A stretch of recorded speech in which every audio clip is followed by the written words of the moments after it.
So who's up for a little smugness? Well, that's Gordon for you. Confident, pompous, and nothing but never-ending pride for himself. And quite honestly, there's nothing wrong with feeling that way. It's when it's rubbed in others' faces that it becomes a no-no. But Gordon doesn't seem to grasp that concept very well. I'm the fastest, boasted Gordon.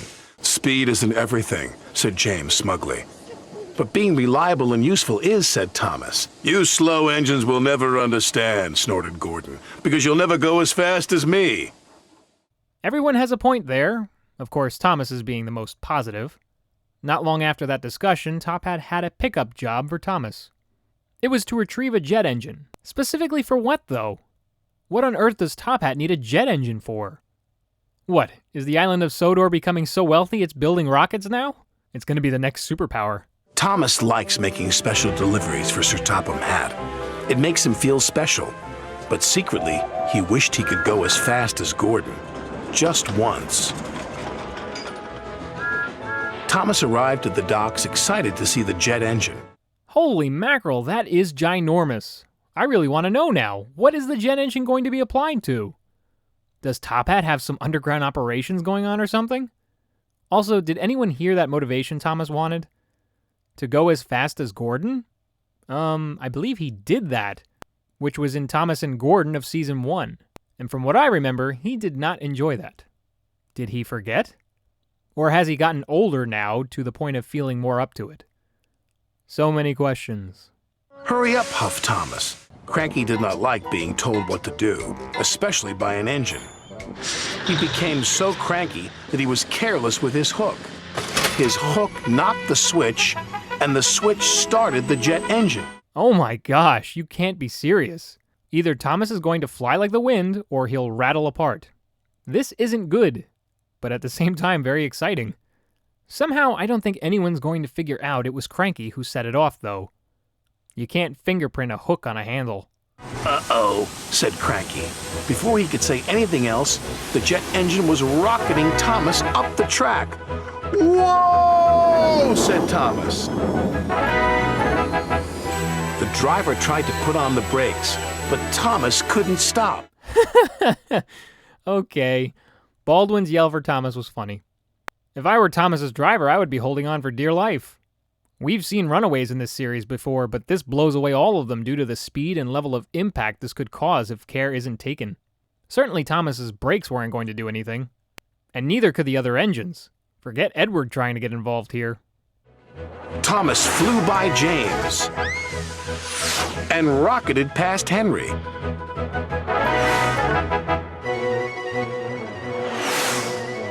And raced by Percy. They were amazed. Yeah, not amazed, though.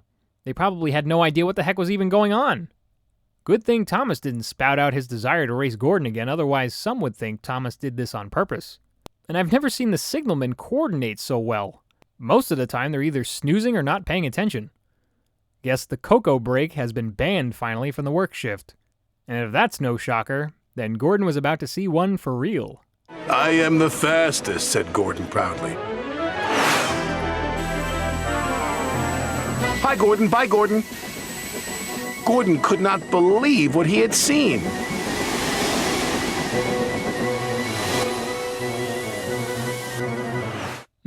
That's what you call a legit drive-by.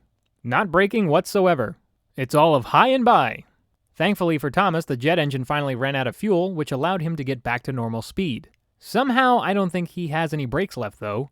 Gordon, surprisingly, wasn't that jealous when everyone caught up together. Although Percy felt bad for him.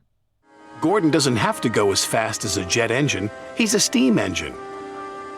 But he's still full of hot air, whistled James. And Gordon wheeshed away.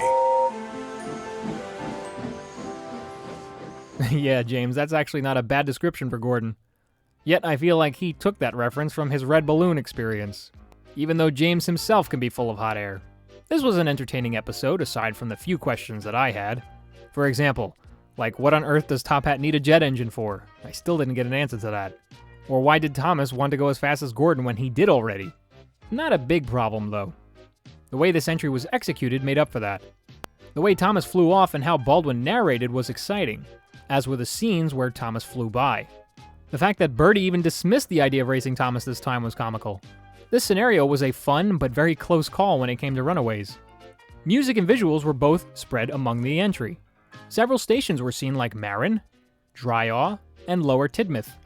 Landmarks like the Viaduct, the Watermill, Gordon's Hill, and even a new place called Crosby Tunnel was displayed too. Almost looks like Henry's Tunnel. Then there was Gordon's theme at the beginning, Thomas's anthem when he goes to collect the jet, and Cranky's when he got cranky. There was also the William Tell overture, modified again for this episode, being that it's another runaway.